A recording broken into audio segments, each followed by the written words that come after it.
Hello दोस्तों, स्वागत है आपका एक बार फिर से कमल एकेडमिक कोच में। आइए आज फिर से कुछ नया सीखते हैं। Good morning students. Today we will learn about chapter 11 The Little Kite Learns to Fly. छोटी पतंग ने उड़ना सीखा। In English literature book. इस पोएम में बताया है कि एक छोटी पतंग ने किस तरह से ऊपर आसमान की ऊंचाइयों को छूना सीखा। छोटी पतंग ने कहा कि मैं ऐसा नहीं कर सकती, और उसने देखा जो दूसरी उसके सिर के ऊपर बहुत ऊंचाइयों पर उड़ रही थी। I know I should fall if I try to fly. अगर मैं इतनी ऊंचाई पर उड़ने के लिए ट्राई करूँगी, प्रयास करूँगी, तो मैं जानती हूँ कि मैं निश्चित ही नीचे गिर जाऊँगी। तो बड़ी काइट ने कहा केवल ट्राई करो, ट्राई करने में क्या जाता है, यानी प्रयास करो। और I fear you will never learn at all. और मैं तुम्हें बता रही, फिर तुम्हें कभी भी डर नहीं लगेगा। लेकिन छोटी पतंग ने कहा कि I am afraid I will fall. मुझे बहुत डर है कि मैं गिर जाऊंगी। The big kite did a well goodbye. अरे तुम अच्छे से चलो, उसने उसे अच्छे से कहते हैं ना कि उत्साहित किया पढ़ने के लिए। अरे वाह, बहुत अच्छा, गुड बाय, तुम जाओ, I am off. And he rose toward the tranquil sky. और वो देखने लगी ऊपर स्काई की तरफ। तब छोटी जो पतंग थी, paper straight at the side, वो छोटी पतंग जो पेपर की पतंग थी वो धीरे धीरे ऊपर की तरफ जाने लगी। एंड उसने ट्रेम्बलिंग, कपकपाते हुए, डरते हुए ही शुक हिमसेल्फ फ्री फॉर लाइट, और स्वतंत्र उस फ्लाइट ऊपर की तरफ उड़ान को भरा।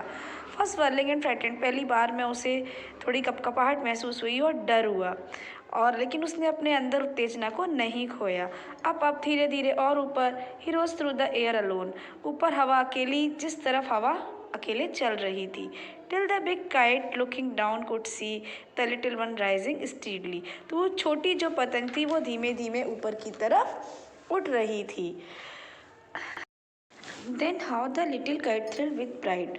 और वो किस तरह से जो छोटी पतंग थी वो अपने गर्व के साथ गर्व महसूस करते हुए ऊपर उड़ गई थी।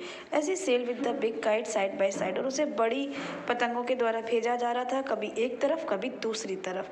और वो बहुत ऊंचाइयों पे जाकर जब काफ़ी ऊंचाई पर पहुंच गई तो उसने नीचे की तरफ ज़मीन को देखा।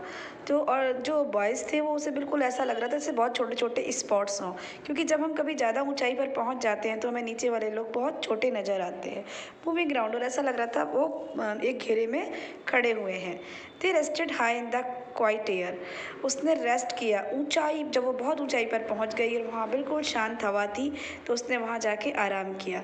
And only the birds and the clouds were there. और वहाँ केवल चिड़िया थी और केवल बादल थे। Oh how happy I am. अरे मैं यहाँ बहुत खुश हूँ। The little kite cried. जो छोटी पतंग थी वो चिल्लाई। And all because I was brave and tried. क्यों? इसलिए क्योंकि मैं बहुत बहादुर हूँ और मैंने प्रयत्न किया है। अगर वो छोटी पतंग वो नहीं करती प्रयत्न, तो क्या वो आसमान की ऊंचाइयों को छू सकती थी?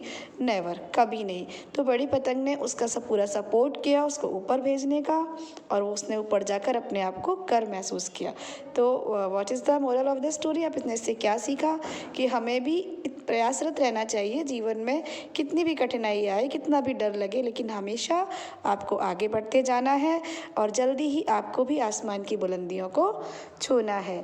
तो read this chapter and learn 10 lines poem. अच्छे से इस चैप्टर को पढ़िएगा। Thank you, have a nice day.